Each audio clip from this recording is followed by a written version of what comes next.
Hey everyone, welcome back. Just downloaded UBS Mobile Banking or got logged out on a new phone. Here's exactly how to log in step by step, including the UBS Access app works with your login. Takes under a minute. First, make sure you have two things ready: your UBS contract number, which you've received when you opened your UBS account, and either the UBS Access app installed on your phone or your UBS Access card. Open the UBS Mobile Banking app. On the login screen, you'll see a field or your contact number. Enter that now. This is not your email address or username. It is a specific number UBS gave you.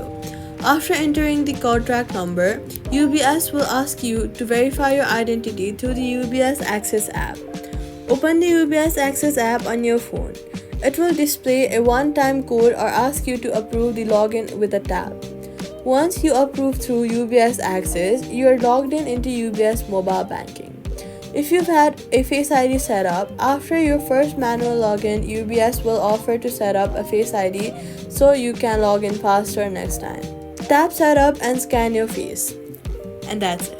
All you've got to do is go to UBS Mobile Banking, enter your contract number, approve through the UBS Access app, and you're in. Set up Face ID after for a faster login, and that's it. Subscribe for more.